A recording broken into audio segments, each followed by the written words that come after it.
Question number 1। ठीक है बच्चे, नोट करो अपनी कॉपी पर क्वेश्चन नंबर 1। ध्यान से पढ़ेंगे हम। द एक्वस सॉल्यूशन, वाटर में सॉल्यूशन है।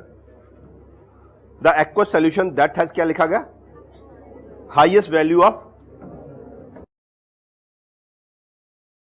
ये वर्ड अपनी कॉपी पर आपने लिखना है, लिखो अपनी कॉपी पर, highest value of lowering of vapour pressure. हाँ बच्चे, हाईएस्ट डेल्टा पी,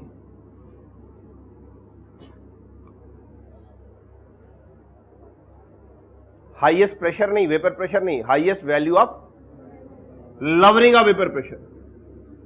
देखना, delta P upon P not A is equal to x B. तो delta P is directly proportional to x B. P not A constant ऊपर आ गया ना, क्या कहूं, ग्रेटर द कॉन्सेंट्रेशन, लिखो अपनी, therefore greater the concentration greater delta P, lowering of vapour pressure. अब बेटा मैं ऑप्शंस लिख रहा हूं,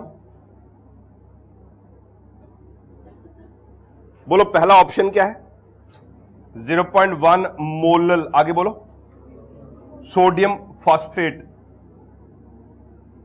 You should be able to write the formula, sodium phosphate. Next is 0.1 molal barium chloride.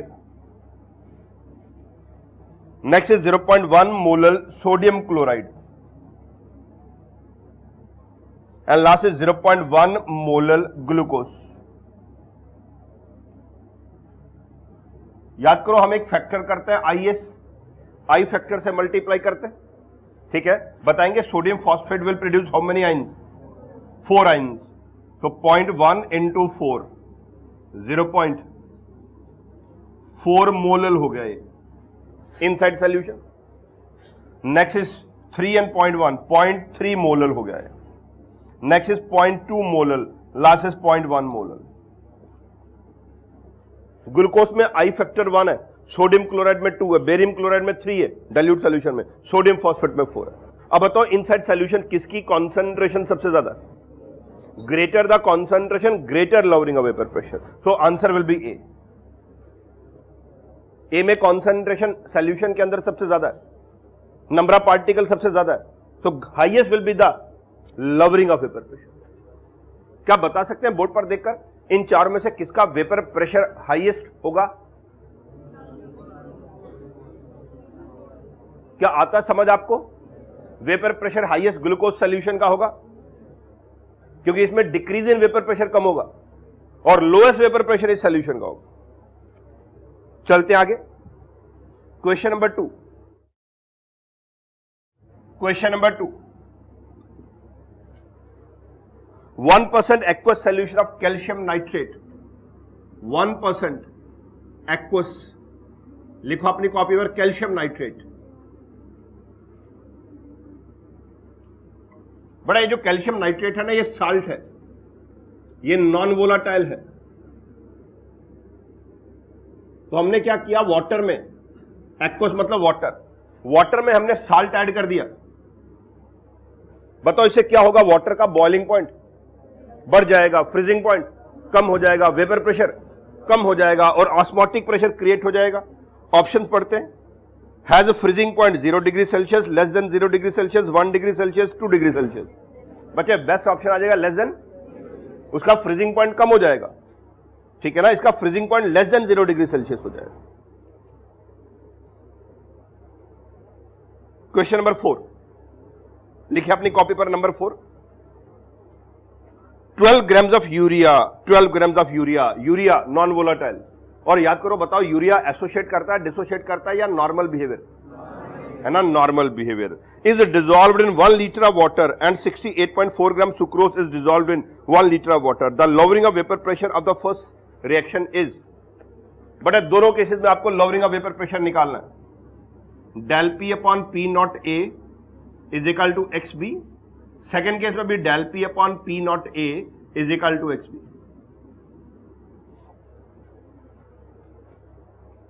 तो इन्हें भी आप क्या करेंगे, एक्स बी की वैल्यू निकालेंगे दोनों केसेस में।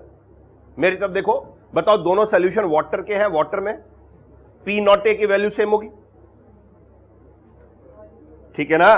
सो delta P is proportional to x B, delta P is proportional to x B. अब आप एक्स बी निकालिए, अगर दोनों का x B mole fraction same हुआ तो डेल्टा पी की वैल्यू सेम हो जाएगी। अगर सेम नहीं हुआ, जिसमें एक्स बी ज्यादा होगा उसमें डेल्टा पी की वैल्यू ज्यादा होगी।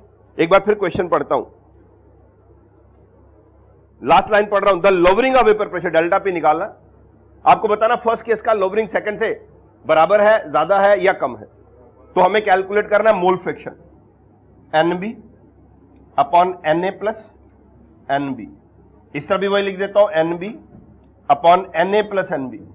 चलिए लिखिए अपनी कॉपी पर आप लोग, आप भी मोल फ्रैक्शन दोनों केसेस में कैलकुलेट करिए। मोल फ्रैक्शन होता है weight upon molecular mass. 12 gram urea, ये लिखा मैं 12 upon 60 divided by 12 upon 60 plus, बच्चे बताना वाटर कितना लिखा गया, 1 लीटर। इसको 1000 ग्राम्स मान लेता हूं मैं, 1000 by 18। 1 litre water is approximately 1000 gram, ठीक है ना। 1 लीटर 1000 मिलीलीटर। और सेकेंड केस में दूसरा सल्यूट आपको दिया गया है 68.4 gram sucrose, 68.4 upon 342, 68.4 upon 342 plus 1000 by 18।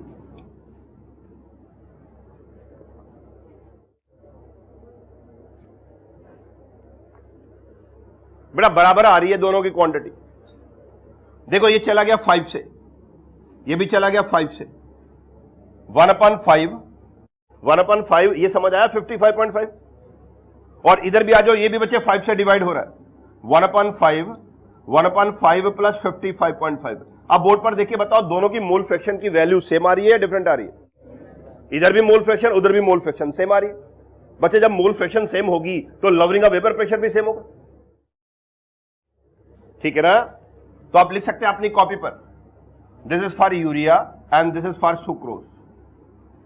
बड़ा सुक्रोज होता है C12H22O11, जिसका मॉलिक्यूलर मास 342 आ जाता है। Since both the solutions have same mole fraction, their lowering of vapour pressure will be same. Mole fraction same आ रही है तो लवरिंग ऑफ वेपर प्रेशर भी सेम आ जाएगा। इसका राइट ऑप्शन आ जाएगा option number A, equal to the second. देखो यही है ना ऑप्शन। चलिए क्वेश्चन नंबर 5, क्वेश्चन नंबर 5 लिखा गया, arrange the following aqueous solution in the order of their increasing. लिखिए अपनी कॉपी पर, इंक्रीजिंग बॉइलिंग पॉइंट,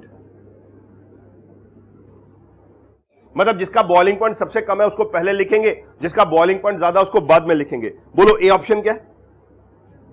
10⁻⁴ मोलर। आगे बोलो, मैं इसको करता हूं 2 × 10⁻⁴ मोलर। बोलो सबको समझ आ गया? A option. 2 से क्यों मल्टीप्लाई किया? I factor. Okay, B part है 10⁻⁴ मोलर यूरिया। ये तो बच्चे 10⁻⁴ मोलर ही रहेगा। C part 10⁻³ molar magnesium chloride, ये हो जाएगा 3 × 10⁻³ मोलर। और लास्ट है 10⁻² molar sodium chloride, that is 2 × 10⁻² molar. बड़ा अगर आप देखेंगे इन चारों में से सबसे कम कंसंट्रेशन ये है, नहीं ये नहीं है, ये बोलो सबसे कम कंसंट्रेशन क्या है? 10⁻⁴ या 2 × 10⁻⁴? कंसंट्रेशन सबसे कम होगी तो बॉइलिंग पॉइंट में एलिवेशन सबसे कम होगा। तो इन चारों में से इसका बॉइलिंग पॉइंट हाईएस्ट होगा या लोएस्ट होगा? बेटा लोएस्ट आ जाएगा बी, लेस देन। बोलो अब कंसंट्रेशन कम तो बॉइलिंग पॉइंट कम। बोलो बी के बाद A, less than C, less than, that will be the right option. यह आ जाएगा नंबर 1 पर, यह आ जाएगा नंबर 2 पर, उसके बाद ये आ जाएगा नंबर 3 पर और ये आएगा नंबर 4 पर। टैली करिए कौन सा आंसर है राइट। जिसकी कॉन्सेंट्रेशन कम उसका बॉइलिंग पॉइंट एलिवेशन कम, फाइनली उसका बॉइलिंग पॉइंट कम, और जिसकी कॉन्सेंट्रेशन ज्यादा उसका ऑब्वियसली बॉइलिंग पॉइंट ज्यादा हो जाएगा। चलिए आगे चलते हैं, क्वेश्चन नंबर 6। ध्यान से पढ़ेंगे, बस ध्यान से पढ़ने से क्लियर हो जाएगा ये। एज ए रिजल्ट ऑफ क्या लिखा, ऑस्मोसिस, द वॉल्यूम ऑफ क्या लिखा, दोबारा बोलो, द वॉल्यूम ऑफ। बेटा जब उन्होंने लिखा ना वॉल्यूम ऑफ सॉल्यूशन, आप ये मान के चलेंगे, इधर देखो 2 बीकर हैं, ये सेमी परमेबल मेम्ब्रेन, एक तरफ सॉल्यूशन है और एक तरफ प्योर सॉल्वेंट है। एक तरफ बोलो क्या है, सॉल्वेंट, दूसरी तरफ। अब आपने बताना सॉल्यूशन के वॉल्यूम को क्या होगा, बोलो कहां से कहां ऑस्मोसिस होगा, है ना। तो सॉल्यूशन का वॉल्यूम बढ़ेगा या कम होगा, तो देखो है ऑप्शन ऐसा। As a result of osmosis volume of the solution gradually increases, B part, ठीक है ना। मतलब यहां आपको ये मान के चलना, एक तरफ सॉल्यूशन है दूसरी तरफ सॉल्वेंट है। अगर आप मानेंगे दोनों तरफ सॉल्यूशन है तो फिर आपको कंफ्यूजन होगा, फिर आपको दिया ही नहीं है कि सॉल्यूशन की कॉन्सेंट्रेशन ज्यादा किसकी कम है, ये तो गिवन नहीं है। चलिए बताइए 8 और 9 में से कोई एक करवा देता हूं, बताइए आप लोग। बेटा 8 में सीधा ऑस्मोटिक प्रेशर लिखो अपनी कॉपी पर, क्वेश्चन नंबर 8 लिखा, if 3 grams of glucose is dissolved in 60 grams of water, copy पर फार्मूला लिखो, pi is equal to NB upon VRT। अब बताओ प्रॉब्लम पढ़ के आपको सारी वैल्यूज गिवन है, number of mole, weight upon molecular mass. बताओ प्रॉब्लम में वेट ग्लूकोज का कितना दिए, 3, मॉलिक्यूलर मास 180, वॉल्यूम बताएंगे सॉल्यूशन का कितना, 60 ग्राम ऑफ वाटर। आप 60 ग्राम को 60 मिलीलीटर ले सकते हैं, यहां पे 60 बाय डेंसी 1, अब उसको लीटर में कन्वर्ट करना, फिर आपने 60 gram of water at 15 degree Celsius. बताओ टेम्परेचर भी गिवन आपको, बोलिए, ठीक है ना। नंबर ऑफ मोल भी गिवन है, वॉल्यूम भी गिवन है, टेम्परेचर भी गिवन है, आर की कांस्टेंट वैल्यू आप खुद लगाएंगे 0.0821, तो ऑस्मोटिक प्रेशर कैलकुलेट कर लेंगे। और बिल्कुल सेम क्वेश्चन नंबर 9 है, हिंट लिख लो अपनी कॉपी पर और जगह छोड़ दो, बाद में खुद सॉल्व कर लेना। नेक्स्ट लिखिए क्वेश्चन नंबर 9, रीड कर रहा हूं मैं। 0.6 gram solute is dissolved in 0.1 litre of solvent, 0.1 litre which develops an osmotic pressure of this was the molecular mass of. लिखो अपनी कॉपी पर दोबारा क्वेश्चन नंबर 9, ये फार्मूला लिखो। क्वेश्चन नंबर 9 फार्मूला लिखे, पाई इज इक्वल टू,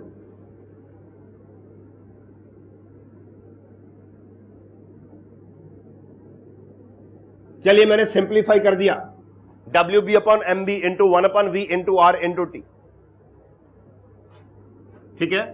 अब MB को isolate कर रहा हूं, MB equals to WB into R into T upon pi into MB,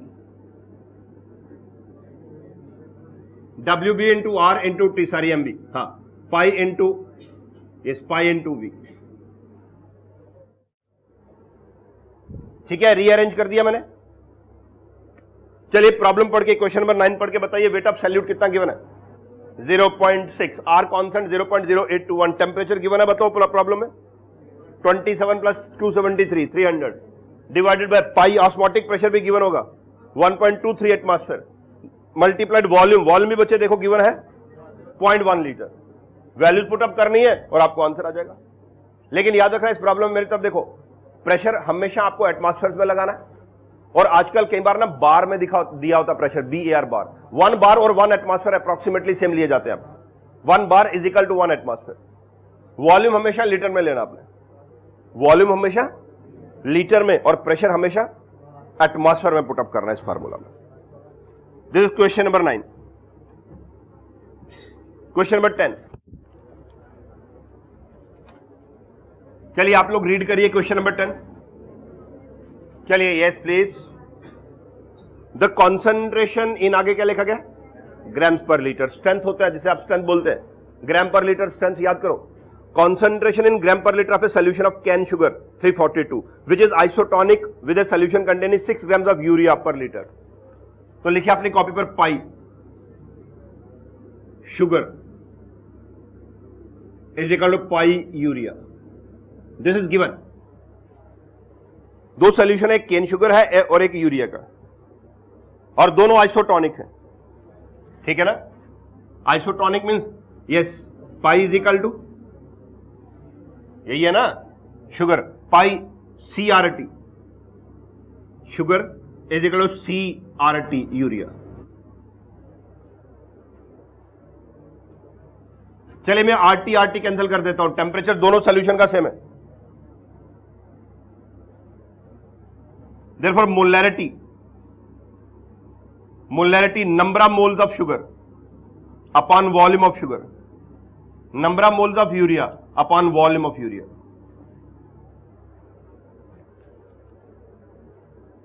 molarity is number of moles upon volume, molarity is number of moles upon volume. फिर एक बार पढ़ रहा हूं मैं. कंसंट्रेशन इन ग्राम्स पर litre of a solution which is isotonic solution 6 grams of urea पर litre. बताओ दोनों केसेस में यूरिया और सुक्रोज में वॉल्यूम ऑफ सोल्यूशन 1 लीटर है, तो वॉल्यूम को भी कैंसिल कर दूं. Volume of sugar solution volume of urea 1 litre given है. ठीक है. आ गया number of moles of sucrose, number of moles of urea, weight of sugar upon molecular mass of sugar, that is weight of urea upon molecular mass of urea. Last step, weight of sugar calculate करना है x upon molecular mass 342 is weight of urea और दिया 6 grams and 60. Board पर देखो. बताओ ये last step समझ आ गया आपको. बस इसे सॉल्व करना आपने. So x is equal to 342 into 6 by 60, that's by 10, 34.2. So 34.2 grams per liter sucrose to be added. That is the answer. Clue मेरे पास एक ही था कि सोल्यूशन आइसोटॉनिक है, और आइसोटॉनिक सोल्यूशन यहीं से स्टार्ट करके मैंने प्रॉब्लम को सॉल्व कर दिया. CRT RT, R तो वैसे कांस्टेंट है और एक्सपेरिमेंट तो रूम टेम्परेचर पे कर रहे हैं, टेम्परेचर भी कांस्टेंट है. मोलैरिटी नंबर ऑफ मोल पर लीटर, नंबर ऑफ मोल पर लीटर है. वॉल्यूम भी सेम है, 1 लीटर दिया गया उन्होंने. तो नंबर ऑफ मोल सेम हो गए. वेट अपॉन मॉलिक्यूलर मास, वेट अपॉन मॉलिक्यूलर मास. ये वेट निकालना, ये मॉलिक्यूलर मास पता आपको 342 सुक्रोज का, ये 6 ये 60 के वाला. This is question number 10. चलिए ओरली क्वेश्चन नंबर 11 का आंसर बताइए मुझे. Which one has the highest osmotic pressure. पहला बोलोगे m/10 मल्टीप्लाइड क्या करेंगे, बोलो 2 करेंगे. Next m/10 multiplied by 1, next m/10 multiplied by 3, और last m/10 multiplied by C. Answer आ गया. मल्टीप्लाइड बाय 3 कर दिया. कंसंट्रेशन हाईएस्ट तो ऑस्मोटिक प्रेशर हाईएस्ट, राइट. चलिए very good. Acetic acid 12th question. Acetic acid dissolved in benzene. क्या acetic acid, acetic acid का formula बोलो. डिसॉल्व्ड इन बोलो. बेंजीन ऑर्गेनिक है या इनऑर्गेनिक है. एसिटिक एसिड ऑर्गेनिक सॉल्वेंट में एसोसिएट डिसोसिएट क्या करता है. एसिटिक एसिड का मॉलिक्यूलर मास 60 है, तो बेंजीन में क्या आएगा. वही क्वेश्चन है जो क्लास में बोला मैंने. Acetic acid dissolved in benzene show है मॉलिक्यूलर मास ऑफ 120. ओके, ये वाला क्वेश्चन. बच्चे एसिटिक एसिड सॉल्यूशन के अंदर जाकर डाइमराइज कर जाता है, याद करो. इसके 2 मॉलिक्यूल आपस में जुड़ जाते हैं तो डबल मॉलिक्यूल की तरह बिहेव करेगा ये. तो डबल मॉलिक्यूल के मतलब इसका मॉलिक्यूलर मास एक्सपेक्टेड मास से डबल आएगा. अगर ये 60 है तो ये 120 हो जाएगा. लेकिन बेंजीन में, ऑर्गेनिक सॉल्वेंट में, कार्बन टेट्राक्लोराइड में वाटर डालोगे तो एसोसिएट, तो डिसोसिएट करता है, फिर एसोसिएट नहीं करता. ठीक है ना. चलिए question number 13. The ratio of value of any colligative property for KCl solution to that of sugar solution. बोलो KCl का बिहेवियर नॉर्मल या एबनॉर्मल. एबनॉर्मल. और शुगर का. बेटा ये आपको ना आई फैक्टर की वैल्यू पूछ रहा है. KCl का एबनॉर्मल बिहेवियर, कॉलिगेटिव प्रॉपर्टी की वैल्यू डबल हो जाएगी एज कंपेयर टू शुगर, तो वैल्यू 2 आ जाएगी. एक बार दोबारा पढ़ो ये प्रॉब्लम. KCl में 2 आयन बनेंगे ना. हाँ दोबारा पढ़ रहा हूं क्वेश्चन.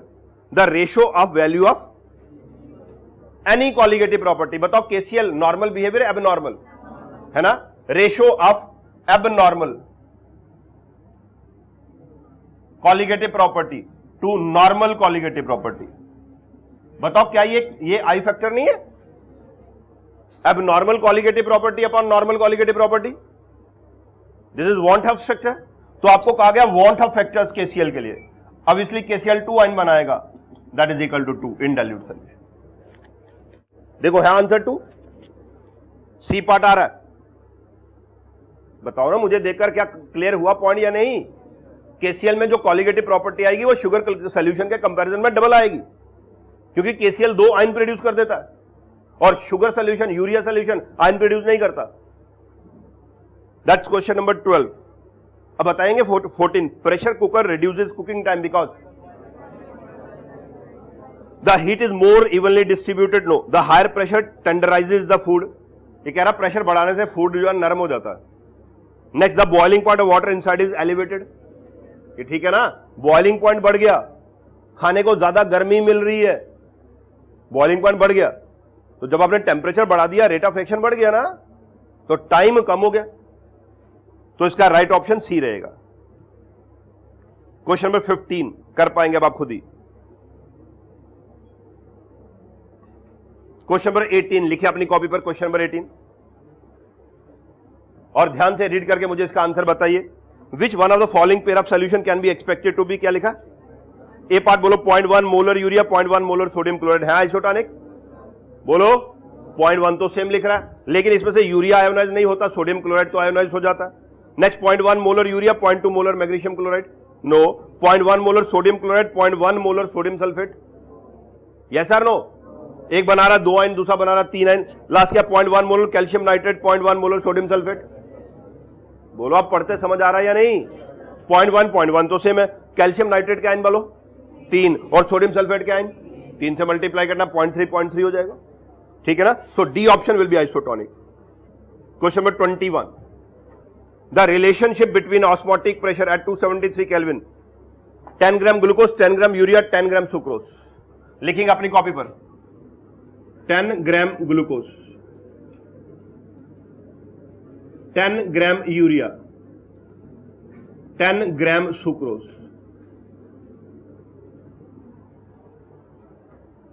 बेटा शायद मैंने आपको बताया था जब मैंने परसेंटेज की प्रॉब्लम करवाई थी, बेटा ग्राम से या परसेंटेज हम प्रेडिक्ट नहीं कर सकते, हमें मोल बनाने पड़ेंगे, मोलैरिटी मोल बनाने पड़ेंगे। बताओ 10 ग्राम के मोल कैसे बनाएंगे? 10/180 नंबर ऑफ मोल्स, है ना? ये आ गया 1/80। नेक्स्ट आ गया 10/60, 1/6। नेक्स्ट आ गया 10/342। चलिए इसको 10 ही रहने देता हूं, 342, ये भी 10 कर देता हूं, ये भी 10 कर देता हूं। बताओ इन तीनों में से कोई आयोनाइज करता है? नहीं। अब बताओ इन तीनों में से किसमें कंसंट्रेशन नंबर ऑफ मोल सबसे ज्यादा है? 10/180 बड़ा, 10/60 बड़ा, 10/342 बड़ा। Concentration, yes, B greater than A greater than C. देखा बताओ ठीक है मैंने? सबसे ज्यादा कंसंट्रेशन बी की है, 10/60 सबसे बड़ा है, उसके बाद 10/182, उसके बाद 10/342, ये सबसे छोटा है, ठीक है ना? B greater than A greater than. अब बोलो कॉन्सेंट्रेशन जितनी ज्यादा ऑस्मोटिक प्रेशर, है ना? So pi B greater than A greater than C, that will be the answer. सबसे ज्यादा ऑस्मोटिक प्रेशर यूरिया सॉल्यूशन का होगा। याद रखना, मैं फिर रिपीट करता हूं, ग्राम से प्रेडिक्शन नहीं होगी, ग्राम को आप नंबर ऑफ मोल्स में कन्वर्ट करो या मोलैरिटी में कन्वर्ट करो। ग्राम से परसेंटेज से प्रेडिक्शन नहीं होती, पहले उसके मोल बनाने पड़ते हैं। जिसके मोल सबसे ज्यादा उसकी कॉन्सेंट्रेशन ज्यादा, और जिसकी कॉन्सेंट्रेशन ज्यादा उसका ऑस्मोटिक प्रेशर ज्यादा। बोलो हाईएस्ट ऑस्मोटिक प्रेशर कौन सा सॉल्यूशन का हुआ? यूरिया, उसके बाद, और इसका ऑस्मोटिक प्रेशर लोएस्ट हो जाएगा। अब इससे मिलता जुलता आंसर देख लो आप लोग कोई, ठीक है? ये चलिए ये हो गया 10 ग्राम वाला। Question number 22, the want of factor for 0.1 molar barium nitrate solution. लिखिए 0.1 मोलर बेरियम नाइट्रेट, इसके लिए आई फैक्टर की वैल्यू 2.74। अच्छा बोर्ड पर देखकर मुझे बताओ, इधर देखकर बताओ इसमें कितने आइंस हैं? बोलो। अगर ये 100% डिसोशिएट करता तो आई की वैल्यू 3 आ जाती, याद है? आई की वैल्यू 3 है या उससे कम है? इसका मतलब अब ये 100% डिसोशिएटेड नहीं है। पहला पॉइंट समझ आ गया? आगे पढ़ते हैं क्या लिखा गया 22 द डिग्री ऑफ डिसोसिएशन। अब तो मैंने आपको फॉर्मूला दिया था degree of dissociation I-1 upon n-1 you can write on. याद आया फॉर्मूला? यस, आई फैक्टर आ गया 2.74 -1 अपॉन 3 -1 यही आएगा। ओके, ये सॉल्व किया, ये कितना आ जाएगा 0.26 अपॉन 2 0.13। लास्ट में percent PD degree of dissociation into 100। Right, यह आएगा बच्चे 1.74 अपॉन 2, यही आएगा ना 0.87 आ जाएगा। राइट, लास्ट में आ गया 0.87 मल्टीप्लाइड 100, 87% आंसर आ गया।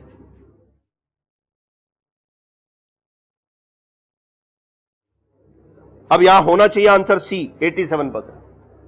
डायरेक्ट फार्मूला दिया था मैंने आपको, degree of dissociation is I-1 upon n-1। I की वैल्यू गिवन है 2.74 -1 upon 3, n is number of ions in one molecule 3 -1, so that comes to be 1.74 upon 2.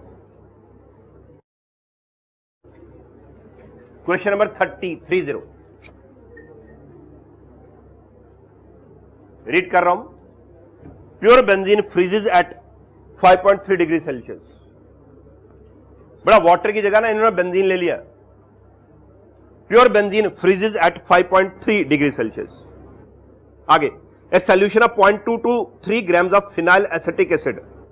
ये तो एसिड है, और आपको पता है एसिड बड़ी जल्दी बेंजीन के अंदर डाइमराइज करता है ना। So 0.2 to 3 grams of phenyl acetic acid in 4.4 grams of benzene freezes at 4. From this observation one can conclude, conclusion पढ़ लेता हूं, phenyl acid exists as such in benzene, undergoes partial ionization, undergoes complete ionization, dimerized in benzene। ऐसे ही आपने पीछे answer देखे निकाल लिया। चलिए मेरी तरफ देखिए। ओके, सॉल्व करना है, इसने डाटा दिया ना, डाटा बच्चे डाटा दिया ना, मुझे आई फैक्टर निकालना है। बोलो क्या निकालना है? आई फैक्टर। मेरी तरफ देखो, अगर आई की वैल्यू ग्रेटर देन 1 आई तो डिसोसिएशन, अगर आई की वैल्यू लेस देन 1 आई तो, है ना बच्चे। अगर आई की वैल्यू 2 आ गई, 2 फिनाइल एसिटिक एसिड, तो इसका मतलब ये 2 आयन 100% डिसोसिएट कर रहा है। और अगर आई की वैल्यू 1/2 आई तो ये 100% एसोसिएट कर रहा है। तो हम निकालेंगे आई फैक्टर, ठीक है ना। लिखिए अपनी कॉपी पर question number 30। I observed colligative property upon normal colligative property. और यहां कॉलिगेटिव प्रॉपर्टी यूज की गई है freezing temperature, delta TF observed upon delta TF, ठीक है, is equal to delta TF observed upon KF into M. Delta TF उसकी जगह KF into M, समझ आ गया। अब बेटा delta TF observed, freezing point जो आपने ऑब्जर्व किया वो था 5.3 माइनस 4.47। प्रॉब्लम पढ़ के बताना जरा, ये ठीक किया मैंने? प्रॉब्लम में पढ़ के बताओ, बेंजीन, प्योर बेंजीन का फ्रीजिंग पॉइंट कितना है? और जब आपने फिनाइल एसिटिक एसिड ऐड किया तो फ्रीजिंग पॉइंट कितना था? दोनों का डिफरेंस कर लिया मैंने, 5.3 माइनस 4.47। एवरीबॉडी बताओ, ये स्टेप समझ आया? ये बेंजीन, प्योर बेंजीन का फ्रीजिंग पॉइंट है, ये सॉल्यूशन का फ्रीजिंग पॉइंट है। दोनों का डिफरेंस किया तो ऑब्जर्व्ड फ्रीजिंग पॉइंट आ गया, ठीक है। और नीचे आ गया केएफ, केएफ बेंजीन के लिए दिया, बोलो दिया 5.12 इनटू मोलैलिटी। मोलैलिटी हो गया WB upon MB 1 upon WA into 1000। मैंने आगे मोलैलिटी का फार्मूला लगा दिया, 5.3 minus 4.47 upon 5.1 into weight of solute 4.4 gram, 4.4 gram upon molecular mass of this phenyl acetic acid. Board पर देखिए बताओ, आप इसका मॉलिक्यूलर मास निकाल लेंगे? बोलो 12 6 plus 5 plus 12 plus 2 plus again 12 plus 32 plus 1, 12 6 जा 72, 12 1 1 1 इंटू 5, ये कार्बन 12, हाइड्रोजन 2 1 जा 2, कार्बन 12, 2 ऑक्सीजन 32 और हाइड्रोजन 1। ठीक है ना। मान लो मैं इसको m लिख देता हूं, आप ऐड कर लीजिएगा, m लगा दे रहा हूं, into 1 upon weight of solvent दिया है, बोलो question number 30, 4.4 grams of benzene. Okay बेटा ये नहीं है, ये इसकी जगह आएगा 0.223 और ये आएगा 4.4 ग्राम्स ऑफ बेंजीन। सॉल्वेंट तो बेंजीन है, मल्टीप्लाइड 1000, वहां लिखेगा 0.223 grams of solute upon molecular mass. Calculate करो कितना आता है, किया ऐड आपने कितना, 136। अब आप मुझे बोर्ड पर देखिए बताओ, ये सॉल्व करने पर आई फैक्टर निकल आएगा बेटा। आई फैक्टर में यहां लिखता हूं से 0 अप्रॉक्सीमेटली 5 के रेंज में आ जाएगा। बताओ लेस देन 1 आ रहा है, ग्रेटर देन 1 आ रहा है? आप बताओ लेस देन 1 क्यों आ रहा है ना। तो मैं लास्ट में लिखता हूं 2 टाइम्स ये ए विल गिव यू ए का मतलब ये मॉलिक्यूल। बताओ अगर ये रिएक्शन इस तरह से होगी तभी आई फैक्टर 1/2 0.5 आएगा। बोलो ना, number of particle inside solution 1 divided by number of particle outside solution, तो क्या बनेगा आई फैक्टर 1/2 कितना होता है? इसका मतलब 100% एसोसिएशन हो रही है। बोलो आई की वैल्यू 1 से कम आ रही है, एसोसिएशन हो रही है, और अप्रॉक्सीमेटली 100% एसोसिएशन हो रही है, डाइमराइजेशन हो रही है। अब इसका आंसर आ गया D part, phenyl acetic acid dimerises in benzene.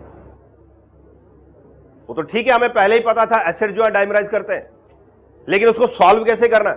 अच्छा इधर देखे बताओ, मान लो ये वैल्यू 0.33 आ जाती तो 0.33 होता 1/3, इसका मतलब एसिटिक एसिड ट्राइमराइजेज, 3 मॉलिक्यूल आपस में जुड़ेंगे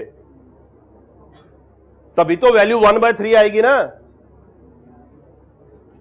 ये 1, ये यहां पे 3 और यहां 1 आ जाएगा, ए होल थ्राइस हो जाएगा।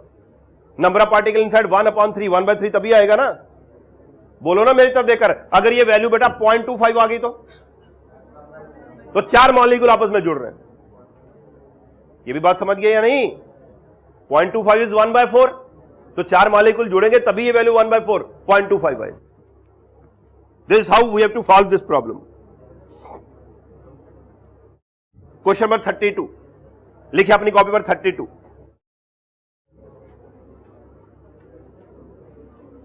A dilute aqueous solution of glucose, dilute बोलो aqueous water में, solution of glucose shows a vapor pressure of, ध्यान से पढ़ना, 750 मिलीलीटर मर्करी। आगे बोलो टेम्परेचर एट, क्या ये वाटर का बॉइलिंग पॉइंट है? बोलो। और बताओ जब वाटर बॉइल करता है उसका वेपर प्रेशर, जब एक लिक्विड बॉइल करता है उसका वेपर प्रेशर एयर के वेपर प्रेशर के बराबर 760 के बराबर होगा। तो इस प्रॉब्लम में याद रखना प्योर वेपर प्रेशर 760 होगा। और कैसे होगा प्रॉब्लम में, समझ गए आप लोग? आगे the molality of the solution, चलिए देखिए, delta P upon P not A is equal to x B. Vapour pressure की प्रॉब्लम दी गई है। अब बताओ अगर आप इस फार्मूला से एक्स बी निकालोगे, बाद में एक्स बी को मोलैलिटी में कन्वर्ट करना है। आप लोग प्रॉब्लम पढ़ के बताओ डेल्टा पी की वैल्यू। मैंने तो सॉल्व भी कर दिया, बताओ डेल्टा पी की वैल्यू 10 कैसे आई? 760 minus 750 upon 760 is equal to x B.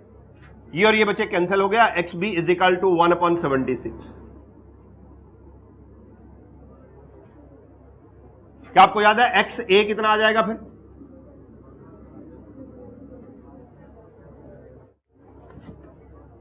बताना। बी पार्ट मैंने सेकंड पार्ट इसका ठीक लिखा, एक्स बी आपने निकाला, एक्स ए मैंने लिख दिया,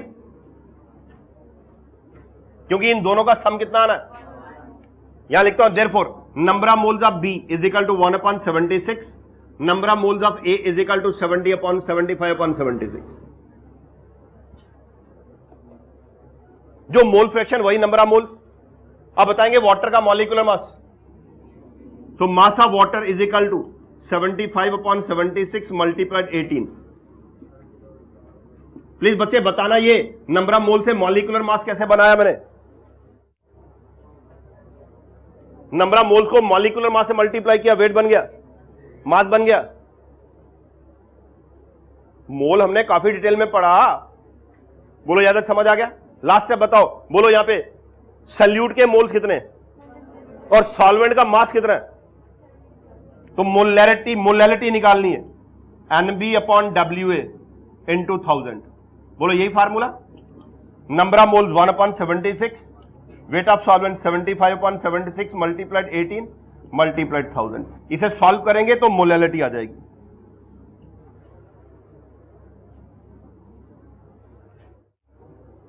पहले मैंने using colligative property mole fraction निकाला, उसने कहा था मोल फ्रैक्शन ही आंसर मुझे मोलैलिटी में दो, फिर मैंने मोल फ्रैक्शन को मोलैलिटी में कन्वर्ट किया। और ये प्रॉब्लम पहले भी कर चुके हैं, मोल फ्रैक्शन को मोलैलिटी में कैसे कन्वर्ट कर। देखो दोबारा ये XB नंबर ऑफ मोल्स 1/76 जो ये मोल फ्रैक्शन, और इसके मोल्स 75/76, ये इसके मोल्स, तो ये इसका मास आ गया, मॉलिक्यूलर मास वाटर का 18, उसे मल्टीप्लाई कर दिया। उसके बाद मोलैलिटी का formula number of moles 1/76, weight of solvent ये लगा दिया मैंने, मल्टीप्लाइड 1000।